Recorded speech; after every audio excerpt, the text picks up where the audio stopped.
Pada kesempatan kali ini, saya akan mempresentasikan jurnal ilmiah yang ditulis oleh Eva Nur Fitriani yang berjudul Analisis Hukum Islam Terhadap Pelaksanaan Keluarga Berencana pada Pasangan Muslim di Bawah Umur di Kabupaten Lombok Tengah.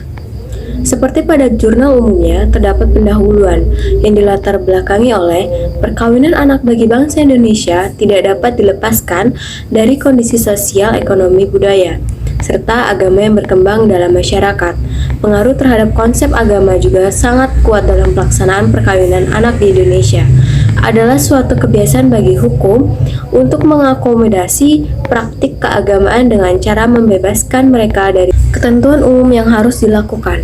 Perkawinan di bawah umur melibatkan anak-anak dan diatur oleh keluarga serta anggota masyarakat yang terlibat dalam proses perjodohan atau untuk menemukan anak gadis atau laki-laki yang tepat untuk dinikahkan. Perkawinan anak-anak merupakan wujud dari tradisi atau adat kebiasaan sebagai hasil dari kombinasi antara sosial, kebudayaan, dan faktor-faktor ekonomi. Akhirnya, peneliti berinisiatif melakukan penelitian dengan mengangkat 3 permasalahan, yaitu yang pertama, bagaimana pelaksanaan program KB pada pasangan muslim di bawah umur di Kabupaten Lombok Tengah. Yang kedua, bagaimana analisis hukum Islam terhadap pelaksanaan program KB pada pasangan muslim di bawah umur dalam mewujudkan keluarga di Kabupaten Lombok Tengah. Yang terakhir, bagaimana perspektif hukum keluarga Islam terhadap pelaksanaan program KB pada pasangan muslim di bawah umur di Kabupaten Lombok Tengah. Selanjutnya adalah tujuan dilakukan penelitian ini itu menganalisis dengan jelas tentang perspektif hukum Islam terhadap pelaksanaan program KB pada pasangan muslim di bawah umur di Kabupaten Lombok Tengah, menjelaskan pandangan hukum keluarga Islam terhadap pelaksanaan program KB pada pasangan muslim di bawah umur di Kabupaten Lombok Tengah.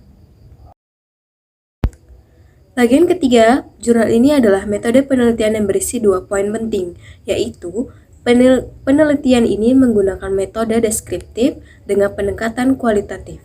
Sumber data dalam penelitian ini adalah data primer yang didapatkan dari wawancara dengan informan serta observasi yang dilakukan di lapangan, dan data sekunder yang diperoleh dari instansi terkait seperti Dinas Pemberdayaan Perempuan, Perlindungan Anak, Pengendalian Penduduk, dan Keluarga Berencana. Berikutnya adalah bagian hasil dan pembahasan. Keluarga Berencana adalah salah satu program pemerintah dalam rangka menciptakan keluarga yang memiliki perencanaan dalam mengatur rumah tangganya, bukan hanya mengatur tentang kelahiran anak atau merencanakan jumlah anak, akan tetapi keluarga berencana sebagai program pemerintah di dalamnya terdapat program yang bertujuan untuk menyehatkan keluarga, terutama ibu dan anak. Selanjutnya itu perspektif hukum Islam tentang keluarga berencana. Islam memberikan pedoman kepada manusia tentang cara-cara berketurunan seperti yang tercantum dalam Al-Quran Surat Al-Baqarah ayat 233 dan juga terdapat dalam Surat Al-Ahqaf ayat 15. Dengan kedua ayat tersebut dapat ditarik kesimpulan bahwa mengembangkan keturunan harus berdasarkan perencanaan yang matang, baik dari segi jarak kelahiran antara satu kelahiran dengan kelahiran berikutnya, maupun jumlah keluarga yang disesuaikan dengan kemampuan keluarga. Islam telah mengajarkan cara pengaturan kelahiran dengan interval selama 3-4 tahun sekali untuk melahirkan anak. Dengan demikian, Islam bukan saja membolehkan keluarga berencana, bahkan menganjurkan dan mengajarkan cara merencanakan keluarga berencana. Untuk lebih memperjelas data yang ada, peneliti melakukan wawancara mendalam terhadap 12 informan atau 11 orang remaja dan 1 orang tua dari informan yang mewakili yang menikah di usia muda. Berdasarkan hasil wawancara yang dilakukan oleh peneliti terhadap ke-12 orang informan atau 11 pasangan yang menikah di usia muda dan 1 orang dari informan pelaku pernikahan di bawah umur, yaitu tampak bahwa faktor yang paling dominan mempengaruhi sehingga menyebabkan seorang remaja melakukan perkawinan usia muda adalah faktor lingkungan, rendahnya ekonomi. Orang tua mempunyai dampak yang besar terhadap perkembangan remaja dan masa depan remaja itu sendiri. Faktor orang tua yaitu orang tua merasa malu bila anak perempuannya terlambat menikah dan jadi perawan tua serta dianggap tidak laku. Selanjutnya itu ada faktor pergaulan masyarakat. tempat informan tinggal termasuk salah satu faktor seseorang melakukan perkawinan di usia muda.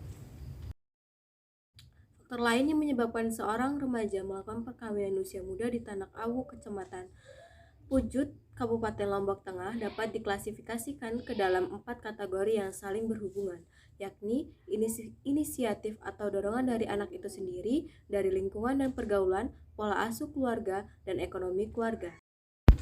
Selanjutnya adalah hukum dalam metode penggunaan alat kontrasepsi. Hukum dalam metode penggunaan alat kontrasepsi ada 5 persoalan hukum yang berkaitan dengan penggunaan alat kontrasepsi. Yang pertama, masalah cara kerjanya.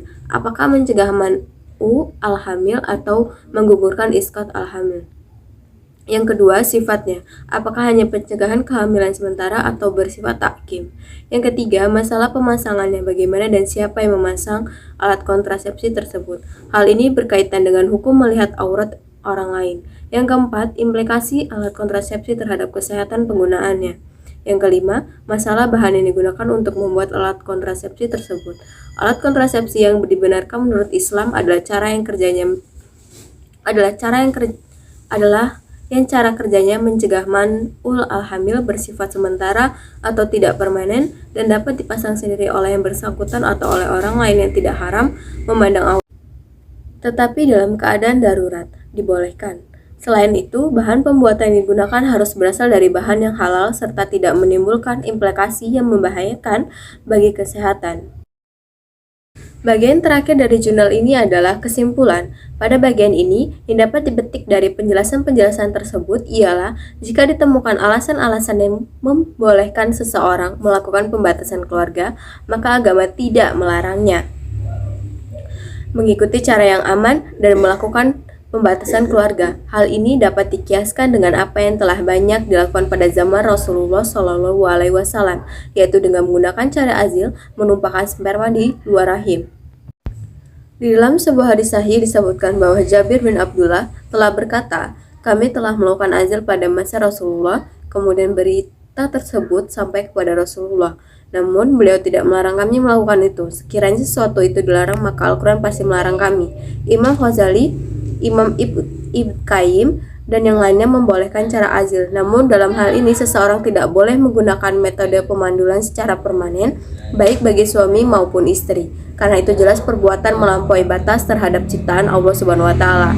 Sementara tidak ada alasan membenarkan dilakukannya hal itu.